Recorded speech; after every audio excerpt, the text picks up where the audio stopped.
नमो बुद्धाय, जय भीम। संघ नमामि। आज संघ का आदेश हुआ है मुझे।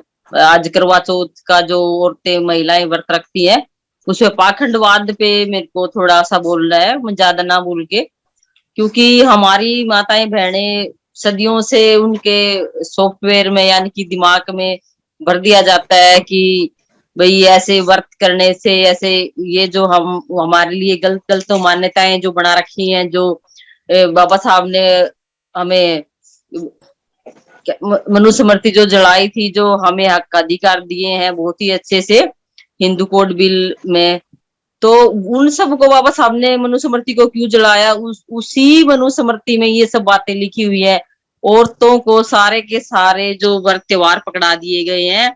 तो हम बहनें अब तो पढ़ी लिखी होगी है, बाबा साहब ने हमें इसलिए शिक्षा का अधिकार दिया था, इसलिए हमें पुरुषों से ज्यादा अधिकार इसलिए दिए थे ताकि हम तार्किक सोच पैदा कर सके और चांद को हम दूरबीन से देख के अपने दूरबीन देखने की सोच पैदा करें, ना कि हम चांद का देख के व्रत खोल लें। हम कितनी ज्यादा इन चीजों में उलझी हुई है। जब हम बच्चा हमारा छोटा होता है तो हम क्या कहते हैं कि देखो चंदा मामा। हम बच्चे को जब खिलाते हैं तो हम यही बात कहते हैं, देखो चंदा मामा निकल आया। और जब हम व्रत करते हैं करवा चौथ का, तो उसी चंदा मामा को हम पति के रूप में देख के और व्रत को पूरा करते हैं। और जितनी ज्यादा ये फिल्मों का जो योगदान रहा है पाखंडवाद को फैलाने का, अगर आप उसमें जाओगे गहराई में तो आप पाओगे कि सबसे ज्यादा रोल इन फिल्मों का, सीरियलों का, नाटकों का रहा है। इनमें सबसे ज्यादा, तो आप कोई भी फिल्म उठा के देख लो, माता संतोषी माता, जितनी भी चीजें हैं ये सारी की सारी इन्होंने हमारे बेडरूम तक आके, सुबह उठते ही हम सब ये देखना शुरू करते हैं। तो उनसे ही हम सारा दिन, जैसे पहले हमें इतना पढ़ने का राइट नहीं था या हमारी रुचि भी नहीं थी, तो हम पढ़ नहीं पाते थे। तो हम क्या था, जब से जैसे हमारे पास सुविधा आई वैसे वैसे हमने टीवी से ये सब सीखा है। तो हम ये चीजें दोगलापन ना कह के कि विदेशों में कोई भी करवा चौथ नहीं करता, किसी प्रकार का कोई त्योहार ये व्रत नहीं होता। और दूसरे रिलीजन में भी, जैसे ईसाई में, बौद्ध में, तो क्या उनके पुरुष या उनके पति की लंबी उम्र नहीं होती? वो हमारे या भारत के पुरुषों से ज्यादा उनकी जिंदगी है। जापान में देख लो, जितने भी मतलब जो तार्किक देश हैं जहाँ पे ये सब चीज पाखंडवाद नहीं है।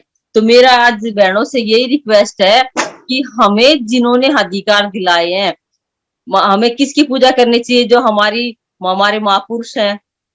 पूजा तो नहीं, लेकिन हमें उनका अनुसरण करना चाहिए। हम उनके अनुयायी जब भी हम हो सकते हैं, जब हम उन सच्चे श्रद्धांजलि हम जब दे पाएंगे, जब हम उनके रास्ते पे चलेंगे। तो क्या है, माता नंगली देवी को हमें नमन करना चाहिए, माता सावित्रीबाई फुले को, माता फातिमा शेख को। लेकिन हम उन सब को ना करके और हम ये मन गढ़ंत जो काल्पनिक देवी या बना रखी है, देवता बना रखी है, हम उनको ही पूज रहे हैं। जो कि अभी आप ये बवाल चल रहा है, अगर बाबा साहब की हम प्रतिज्ञाएं पढ़ते हैं तो हमारे साथ क्या होता है ये आप सबको पता है।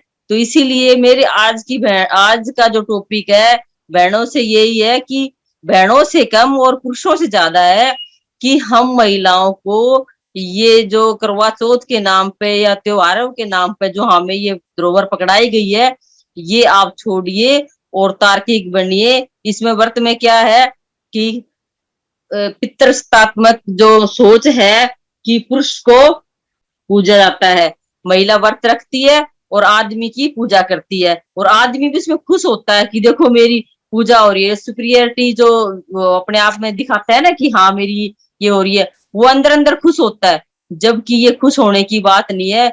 हम बहनों को सोचना पड़ेगा कि ये गुलामी हमें त्यागनी है। अगर आप अपने शादी की सालगिरह मनाइए, उत्सव मनाइए, कोई मना ही नहीं है, लेकिन इन पाखंड वाली चीजों को छोड़िए, तभी हम कुछ आगे कर पाएंगे। तो क्योंकि मनुस्मृति में ये सब लिखा हुआ है कि भाई महिलाओं को ये करना चाहिए। आप मनुस्मृति को डिटेल में पढ़िए या आप रामचरितमानस को पढ़िए। जब भी हम जिस चीज को पढ़ते हैं तो हमें कहीं ना कहीं एक दो लाइन ऐसे मिल जाती है, जैसे डोल गवार पर सुधर नारी सब ताड़न के अधिकारी, यानी कि हमें दोयम दर्जे का लिखा गया है, बताया गया है। औरत को नरक की खान बताया गया है इनके धर्मशास्त्रों में। तो हम नरक की खान ना होके हम तो स्वर्ग हैं। औरत प्रोडक्शन करती है, किस कैसे परिवार को आगे बढ़ाती, वंश वेल चलाती है, ऐसे ही औरत अगर जागरूक है, नहीं भी जागरूक थी, हमारी माताएं बहनें वैसे जागरूक थी, पढ़ी लिखी ना थी, लेकिन जो हमारी दादी नानी परदादी थी वो इतने अच्छे से घर परिवार चलाती थी। तो अगर आप औरत को राशन ला के देते हो, दालचीनी ला के देते हो, वो खाना बना के देती है, कितना अच्छे से घर संवार के रखती है। आप उसको ईंट पत्थर से मकान बना के देते हो, उस मकान को वो घर बनाती है। यानी कि औरत को कोई भी चीज दे दी जाए, वो इतने अच्छे से सजो के रखती है, उसको इतने अच्छे से उसकी देखभाल करती है। तो इन्होंने देखा कि और हम महिलाओं के पास एक सेंस आदमी से ज्यादा है। हमें पता चल जाता है कि कोई अगर हमें टच करता है तो ये किस इसकी मतलब नीत कैसी है, इसकी भाई थॉट कैसी है, इसके अंदर क्या चल रहा है। तो इसलिए हम महिलाओं को इतना ज्यादा उस हमारी पावर को मिस यूज करने के लिए कि हम इसी बनाव श्रृंगार में इन व्रत त्योहारों में ही लगे रहे, हमें ये सारी की सारी पाखंडवाद की चीजें पकड़ा दी गई है। इसलिए आज का मेरी बहनों से के साथ साथ मेरे जितने भी पोर्टल पे मेरे समण भाई जुड़े हुए हैं, उन सब से भी रिक्वेस्ट है कि अब क्या अगर मान ले किसी ने गलती से कर लिया कि भाई हमारे घर के मेरी मिसेज नहीं मानती, बच्चे नहीं मानते, तो अगली बार इस पाखंड को या आज से ही इसे बिल्कुल त्याग करना है। अगर हम बाबा साहब के सच्चे सिपाही हैं तभी हम बाबा साहब के सच्चे सिपाही कहलाएंगे, क्योंकि बाबा साहब को अम्बेडकराइड होना कोई हंसी खेल नहीं है, कोई आम बात नहीं है, या समाज का काम करना भी कोई छोटी बात नहीं है। हम रोज मरते हैं समाज के काम करने वाले, और रोज सुबह उठते हैं, मतलब जिंदा होते हैं। तो इसी तरह से ही मेरी बहनों से स्पेशल ये रिक्वेस्ट है कि आप ये दिमाग लगाइए कि जिन देशों में ये त्योहार नहीं होते, ये व्रत नहीं होते, क्या उनके पुरुषों की उम्र लंबी नहीं होती? महिला पुरुष अब महिलाएं व्रत करती है तो उसका शरीर डिटॉक्स होता है, उसका शरीर शुद्ध होता है।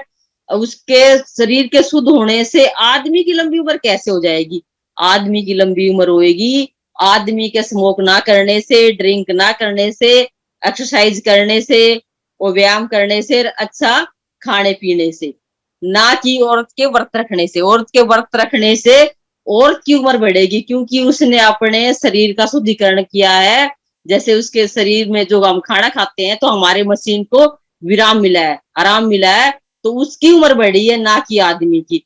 तो इन सब चीजों को हमें सोचना है कि हम कहाँ पे खड़े हैं और किस बात को हमें जो अभी तक बताया नहीं गया, अब हमें जैसे जैसे पता चल रहा है तो वैसे वैसे हमें जानकारी हो रही है, तो हम भी आगे बता पा रहे हैं। हमें भी पहले नहीं पता था इन चीजों का कि भाई इसका कारण क्या है, क्यों छोटी छोटी बच्चियों को ही लगा दिया जाता है इस काम में। तो इसलिए बहनों, हमें आगे तार्किक बनना और अपने बच्चों को भी तार्किक बनाना है। ज्योतिबा फुले साहब ने भी कहा है, ज्योतिबा फुले ने कहा है, अगर औरत गुलाम होगी तो बच्चे भी गुलाम पैदा करेगी, और गुलाम बच्चे पैदा करेगी तो वो क्या करेंगे? आगे गुलामी करेंगे। तो इस तरह से हमें बच्चे गुलाम पैदा नहीं करने, अपनी जो आने वाली नस्ल है उसको तार्किक बनाना है, ऐसे गुलाम नहीं बनाना। ज्योतिबा फुले साहब ने, हमारे राष्ट्रपिता हैं रियलिटी में महामना ज्योतिबा फुले, उनकी सोच इतनी लंबी थी, उन्होंने कितने साल पहले महिलाओं का संघ बनाया, और महिलाओं का संघ बना के उन्होंने अपनी जीवन संगनी को माता सावित्रीबाई फुले को पढ़ाया, और फातिमा शेख ने उनका साथ दिया। और इस तरह से उन्होंने हमारे लिए शिक्षा की जो मुहिम चलाई थी, जो शिक्षा का जो जलाई थी उन्होंने, जो आज तक चली आ रही है। तो आप ये देखिए कि हमारे महापुरुषों ने कब से संघर्ष करते करते यहाँ तक आगे, और हमें जो चीजें मिली हुई है ये कोई दिन में जाने वाली है, ये कोई भी चीज स्थायी नहीं है। तथागत ने भी कहा है कि कोई भी चीज परमानेंट नहीं है, अगर हमने इसके लिए लड़ाई नहीं लड़ी तो ये सारी चीज भी चली जाएगी, और हमारा दोबारा से वही हाल होगा जो मनुस्मृति में था।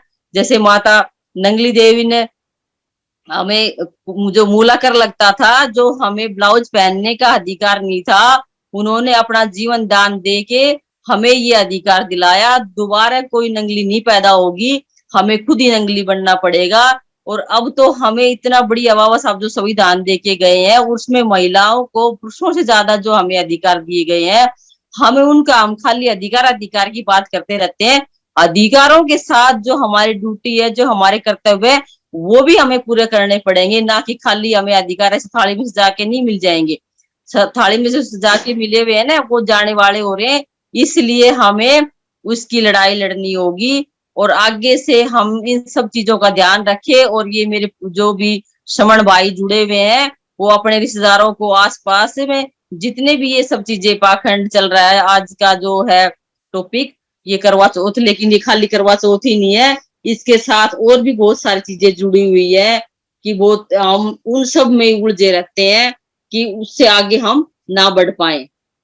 जैसे एक, मैंने बहुत साल पहले एक अर्चना जी ने मुझे एक कहानी सुनाई थी कि भाई हाथी और है ना, एक बात बहुत ही पावरफुल है। जैसे हाथी की एक कहानी सुना के उन्होंने भी, हाथी का बच्चा पैदा होता है तो उसका जो वेट है वो इतना ज्यादा होता है कि वो अपने वेट को नहीं संभाल पाता, मतलब खड़ा नहीं हो सकता। तो उसको छोटे से बच्चे को ये खुट्टे से बांध दिया जाता है, और जब वो बड़ा पूरा बलिष्ठ बन जाता है, जवान हो जाता है, तब उसको छोड़ दिया जाता। मतलब वैसे तो वो जब जंगल में, पूरे जंगल में पेड़ों को उखाड़ आता है, लेकिन वापस आके उसको उसी खुट्टे से बांध दिया जाता है। तो वो सोचता है, उस खुट्टे को वो नहीं पाड़ता, वो पाड़ने की कोशिश नहीं करता। वो सोचता है कि मैंने बचपन में बहुत कोशिश की और इसमें खुट्टे को नहीं उखाड़ पाया, तो आज भी मैं इसको नहीं उखाड़ पाऊंगा। यानी कि उसके माइंड में, उसके सॉफ्टवेयर में, उसके दिमाग में ये फीड कर दिया गया है कि भाई ये खुट्टा नहीं फाड़ पाएगा। ऐसे ही हम महिलाएं हैं,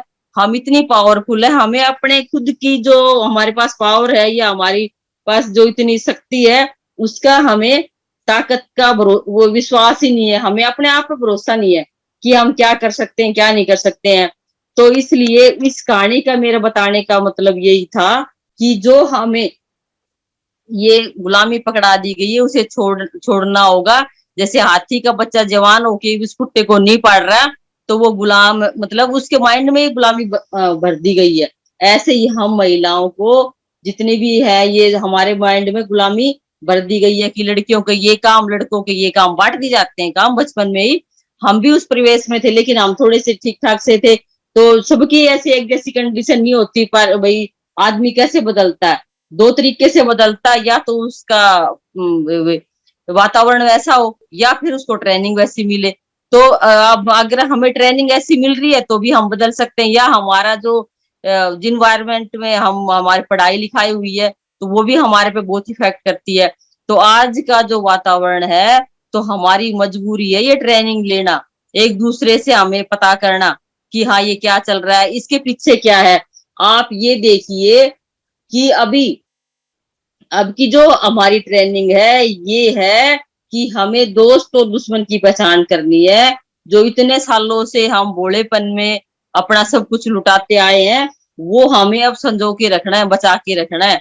और वो हम बचा कैसे पाएंगे, जब हम जागरूक होंगे, जब हम अपनी सोच को बड़ा करेंगे, और हम अपने आसपास की उन चीजों को देखना शुरू करेंगे कि हाँ हमने कहाँ पे गड़बड़ की थी पिछली बार, और कहाँ पे हम अपनी गलती। जो समझदार आदमी होते हैं वो दूसरों की गलतियों से सीखते हैं, लेकिन हमारे जैसे बेवकूफ लगा लो, तो हम अपनी गलतियों से सीखते हैं, अपने एक्सपीरियंस से सीखते हैं कि हमने पिछली बार कौन सी गलती की, अब क्या हम नहीं करेंगे। जैसे बच्चा पेपर दे के आता है तो हम टिक मार करता है कि मैं इतने ये क्वेश्चन करके आया हूँ, लेकिन वो जब आके सोल्व करता है तो पता चलता है कि ये क्वेश्चन तो मेरा गलत हो गया।